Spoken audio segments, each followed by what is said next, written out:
கங் கணபதியே நம. அனைவருக்கும் வணக்கம். கந்த புராணத்தின் இந்த பதிவை உங்களுடன் பகிர்ந்து கொள்வதில் மிக்க மகிழ்ச்சி அடைகிறேன். இச்சா சக்தியாகிய வள்ளியும் கிரியா சக்தியாக தெய்வானையும் விளங்க ஞானவேல் தாங்கி மயில் வாகனத்தில் வலம் வரும் முருகப் பெருமானை நம் மன வாகனத்தில் ஏற்றி வைப்போம். 16 பேறுகளையும் தன் 12 கைகளாலும் வாரி வழங்குவான் நம் வடிவேலன். கந்த புராணம் 7 உபதேச காண்டம். அதில் 41 சுந்தரியின் கதை. சம்பு என்னும் பட்டினத்தில் அதி அழகான மாயாபுரம் என்ற நகரமொன்று இருந்தது. அதை சத்புத்தி என்னும் அரசனொருவன் அரசாட்சி செய்து வந்தான். அவனுக்கு வீர தீர பராக்கிரமம் மிகுந்த 8 மைந்தர்களும் அதி அற்புதமான அழகு வாய்ந்த ஒரு பெண்ணும் இருந்தார்கள். சத்புத்தி அரசன் தன்னுடைய ராஜ்யத்தை 9 பங்குகளாக பிரித்து அவற்றை தன்னுடைய பிள்ளைகளுக்கும் பெண்ணுக்கும் பங்கிட்டு கொடுத்துவிட்டுத்தான் தவம் புரிவதற்காக கானகம் ஒன்றை நோக்கிச் சென்றான். அங்கே உமாகாந்தரை குறித்து தவத்தில் ஈடுபட்டு அவருடைய அருளினால் மோட்சத்தையும் அடைந்தான். அரசனுடைய 8 புதல்வர்களும் ஒரே பெண்ணுமாகச் சேர்ந்து ராஜ்யத்தை பகைவர்கள் எவரும் நெருங்காதபடி பாதுகாத்து சீரும் சிறப்புமாக அரசாட்சி செய்து வந்தார்கள். ஆனால் அரசகுமாரியோ சதாசர்வ காலமும் தான தர்மங்களை செய்வதிலேயே ஈடுபாடு கொண்டு அதிலேயே தன் மனதை செலுத்தி வந்தாள். அப்படிப்பட்ட தர்ம சிந்தனை கொண்ட ராஜகுமாரியை பார்ப்பதற்காக சப்த ரிஷிகளும் அவளுடைய அரண்மனையை நாடி வந்து அவளுடைய க்ஷேம நலன்களை பற்றி அவளிடம் விசாரித்தார்கள். தர்ம சிந்தனையுள்ள பெண்ணே, பரமேஸ்வரரிடம் அளவு கடந்த பக்தி வைத்து சிவ புண்ணிய மார்க்கத்திலேயே உன் மனதை செலுத்தி வரும் உனக்கு சகல நன்மைகளும் உண்டாகட்டும். இந்த உலகத்திலுள்ள பெண்கள் அனைவரிலும் உனக்கு ஈடு இணை யாருமே இருக்க முடியாது என்று அவர்கள் கூறினார்கள். அம்முனிவர்களின் வார்த்தைகளை கேட்டதும் அரசகுமாரி அவர்களை நோக்கி, தவசீலர்களே, எனக்கு புண்ணியம் என்றால் என்னவென்றே தெரியாது. ஆனால் சிவ புண்ணியமானது மிகவும் சிறப்பு வாய்ந்தது என்று நீங்கள் இப்போது என்னிடம் கூறினீர்கள்.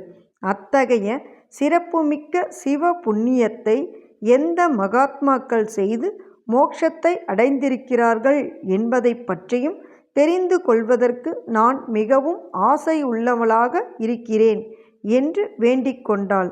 உடனே சப்த ரிஷிகளில் ஒருவரான கௌதம புத்தர் சிவ புண்ணியத்தை பற்றி விளக்கி கூறும் கதையொன்றை அவளுக்கு சொல்லத் தொடங்கினார். பாஞ்சால நாட்டில் சோபனபுரம் என்னும் அழகிய நகரமொன்று இருக்கிறது.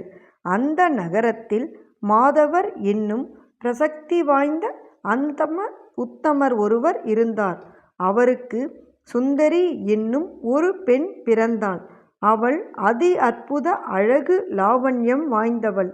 சுந்தரிக்கு திருமண பருவம் வந்ததும் அவளை கரிபுரம் என்னும் நகரத்திலுள்ள புஷ்கரன் என்னும் அந்தண வாலிபன் ஒருவனுக்கு அவள் தந்தை திருமணம் செய்து கொடுத்தார். சுந்தரியும் தன் கணவனோடு சேர்ந்து மன நிம்மதியுடன் மகிழ்ச்சியுடனும் இல்லற வாழ்க்கையை செவ்வனே நடத்தி வரலானாள். ஆனால் அவள் கர்மவினை பயனால் நடத்தை கெட்டவளாக மாறி தன் வீட்டிற்கு பக்கத்து வீட்டிலுள்ள அந்தணன் ஒருவனோடு இன்ப சுகம் அனுபவித்து வருவதையும் வழக்கமாக கொண்டாள். நாளாவட்டத்தில் இந்த விஷயம் அவளுடைய கணவனுக்கு தெரிய வந்தது. உடனே அவன் தன் மனைவியின் மேல் அளவு கடந்த ஆத்திரம் கொண்டு அவளை கட்டி வைத்து கை வாளினால் அடித்து கொடுமைப்படுத்தினான். சுந்தரியோ சில நாட்கள் வரையிலும் தன் கணவனோடு பல்லை கடித்து கொண்டு வாழ்ந்திருந்து விட்டு தக்க சமயம் பார்த்து அவனுக்கு விஷத்தை கொடுத்து கொலை செய்து விட்டாள். கணவனை இழந்த கைம்பெண்ணின் நிலையிலிருந்த அவள் இப்போது தன்னை தட்டி கேட்பார் யாருமின்றி தம் மனம் போனபடியெல்லாம் அந்நிய ஆடவர்களிடம் பழக்கம் கொண்டு அவர்களோடு தம் விருப்பப்படியெல்லாம் உறவாடி இன்ப சுகத்தை அனுபவித்து வந்தாள். அதன் விளைவாக அவள் பல முறைகளும் கர்ப்பம் தரித்தாள். ஆனால் தன் கர்ப்பத்தில் உருவான சிசுக்களையெல்லாம் ஒவ்வொரு தடவையும் சிறிதும் மனம் கூசாமல் அவள் சிதைத்து வந்தாள். ஆனால் அவள் ஒரு தடவை கருத்தரித்த போது அவளால் என்ன முயன்றும் அந்த கருவை அழிக்க முடியவில்லை. அதனால் அவளுடைய கெட்ட நடத்தை ஊரெங்கும் தெரிந்து பரவிவிட்டது. அவளுடைய சுற்றத்தார்களும் அவளை பற்றி நன்கு தெரிந்து கொண்டு அவளை அந்த ஊரை விட்டே அடித்து துரத்தி விட்டார்கள். ஊருக்கு வெளியே விரட்டப்பட்ட சுந்தரியோ அங்கிருந்து நாடு நாடாக அலைந்து திரிந்து 10வது மாதத்தில் ஓர் ஆண் குழந்தையை ஓரிடத்தில் பெற்றெடுத்தாள். ஆனால் அந்த குழந்தையும் அவள் உயிரோடு விட்டு வைக்காமல் அதையும் கொன்று போட்டு விட்டு தன் வழக்கமான சுபாவப்படி கள்ள புருஷர்களை நாடி திரிந்து வந்து அவர்களோடு கூடி மகிழ்ந்திருந்து வரலானார். அக்கள்ள காதலர்களிடம் இருக்கும் பொருட்களையெல்லாம் சாகசமாக பறித்து கொண்டு அவர்களையும் விஷம் கொடுத்து கொன்று வந்தாள். அதன் பிறகு ஓர் அந்தணனோடு சேர்க்கை கொண்டு அவனோடு சுகித்திருக்கும்போது அவனுக்கும் அவள் விஷமிட்டாள். ஆனால் அந்த விஷத்தினால் அவன் உயிர் துறக்காமல் நல்ல திடகாத்திரமாகவே இருக்கும்போது அவனை அவள் ஒரு நாள் நடுக்காட்டிற்கு அழைத்து சென்று அவனோடு இன்ப உறவு கொண்டு மகிழ்ந்திருந்து விட்டு அவன் மேலே ஒரு பெரிய கல்லை தூக்கி போட்டு அவனை கொன்றாள். பிறகு அவனிடமிருந்து பொருட்களையெல்லாம் எடுத்து கொண்டு ஆடம்பரமாக வசித்து வந்தாள். அப்போது அவளுடைய தகாத நடத்தையை பற்றி தற்செயலாக கேள்விப்பட்ட அந்த ஊர் அரசன் தன்னுடைய சேவகர்கள் மூலமாக அவளுடைய ஸ்தனங்களையும் மூக்கையும் அறுத்துவிட்டு அவளை வெகு தொலைவிற்கு விரட்டிவிட்டான். ஆனால் அந்த அவல நிலையிலும் அவள் வழிப்போக்கர்களான அந்நிய ஆடவர்களோடு கூடித்து கழித்து கொண்டு தீய மார்க்கத்திலேயே தன்னுடைய வாழ்க்கையை செலுத்தி வந்தாள். ஒரு நாள் கையொடிந்த மனிதன் ஒருவன் அவளை ஆத்திரத்தோடு அடித்தான். அந்த வினாடியிலேயே கீழே விழுந்து உயிர்விட்ட சுந்தரியை யம தூதர்கள் கட்டியிழுத்து கொண்டு சென்று யமனின் உத்தரவுப்படியே பயங்கரமான கொடிய நரகத்தில் கொண்டு போய் தள்ளினார்கள். ஆனால் அங்கே சுவதூதர்கள் ஓடோடியும் வந்து யம தூதர்களை துரத்திவிட்டு அவளை நரகத்தில் இருந்து விடுவித்து தெய்வ விமானத்தில் ஏற்றியமர்த்தி கைலாயத்தில் வீற்றிருக்கும் உமாபதியின் திருச்சந்நிதியில் முன்பாக கொண்டு வந்து நிறுத்தினார்கள்.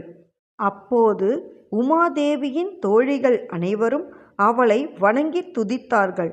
அவளும் உமாதேவியின் அருகிலேயே எந்நேரமும் மகிழ்ச்சியோடு தங்கியிருந்து வந்தாள். அப்போது சிவகணங்களால் அடித்து விரப்பட்ட யமதூதர்கள் அனைவரும் தங்கள் தலைவனான யமதர்மராஜனிடம் சென்று நடந்த விஷயங்களை பற்றி அவனிடம் தெரிவித்து முறையிட்டார்கள். உடனே யமன் கணாதிபதியான சித்திரகுப்தனை நோக்கி, சித்திரகுப்தனே, இந்த பெண்மணி புண்ணிய காரியங்கள் ஏதாவது செய்திருக்கிறாளா என்பதை நன்றாக ஆலோசித்து பார்த்து சரியாக சொல் என்று கேட்டான். அதற்கு சித்திரகுப்தன், தலைவரே, இவள் சிறிதளவு கூட புண்ணியத்தை செய்தறியாதவள், இவள் பாவமே உருவானவள் என்று பதிலளித்தார். அதே சமயத்தில் அங்கே தவசீலரான நாரத முனிவர் வந்தார். அவரை வணங்கிய யமதர்மன், திரிகால ஞானியே, இப்போது தாங்கள் எங்கிருந்து இங்கே வருகை தந்திருக்கிறீர்கள்? தாங்கள் போன இடத்தில் ஏதாவது அற்புத சம்பவங்களை கண்டும் கேட்டும் இருந்தால் அவற்றை எனக்கு சொல்ல வேண்டும் என்று வேண்டிக் கொண்டான். உடனே நாரத முனிவர், யமனே, நான் இப்போது பரமசிவனின் உறைவிடமும் மலைகளுக்குள் சிறந்ததுமான கைலாய மலையிலிருந்துதான் இங்கே வந்திருக்கின்றேன். அங்கே சிவ தூதர்கள் உன்னுடைய தூதர்களால் மிகவும் இம்சிக்கப்பட்ட ஒரு பெண்மணியை விடுவித்து கொண்டு வந்து மகாதேவரின் சன்னதியில் அவளை வீற்றிருக்க செய்துவிட்டு ஒரு மண்டபத்தில் இருந்தவாறே தங்களுக்குள் இம்மாதிரி பேசிக்கொண்டார்கள். அதாவது, பாவமே உருவான இந்த பெண்மணி தன் கள்ள புருஷனின் மீது கல்லை தூக்கி போட்டு கொன்றபோது அந்த கல்லையே அங்குள்ளவர்கள் எடுத்துச் சென்று ஒரு திவ்யமான ஆலயம் கட்டுவதற்காக அதை உபயோகித்தார்கள். அந்த புண்ணிய மகிமையாலேயே அவள் சகல பாவங்களிலிருந்தும் விடுபட்டு இறைவனின் சந்நிதியில் வீற்றிருக்கும் பாக்கியத்தையும் பெற்றுவிட்டாள். சிவ தூதர்களின் இந்த பேச்சு வார்த்தைகளை கேட்டவுடனேயே நான் அங்கிருந்து புறப்பட்டு உன்னை பார்ப்பதற்காக இங்கே வந்துவிட்டேன் என்று கூறினார். உடனே யமதர்மன் சித்திரகுப்தனை நோக்கி, சித்திரகுப்தா, இவள் என்னதான் பாபாத்மாவாக இருந்த போதிலும் அறியாமையினால் சிவ புண்ணியத்தைச் செய்து இப்படிப்பட்ட சிறப்பான வாய்ப்பை பெற்றுவிட்டாள். அறியாமையினால் செய்த சிவ புண்ணியத்திற்கே இவ்வளவு மகிமை என்றால் ஒரு மனிதன் தான் அறிந்து செய்யும் சிவ புண்ணியத்தின் மகிமையை அந்த சர்வேஸ்வரனைத் தவிர வேறு யார்தான் அளவிட்டு கூற முடியும் என்று கூறினான். இவ்வாறாக கௌதம முனிவர் அந்த ராஜகுமாரிக்கு சிவ புண்ணியத்தின் மகிமையை பற்றி விளக்கும் அந்த கதையை கூறி முடித்ததும் அதை கேட்ட அரசகுமாரி அளவு கடந்த வியப்பும் பெரும் மகிழ்ச்சியும் அடைந்தாள்.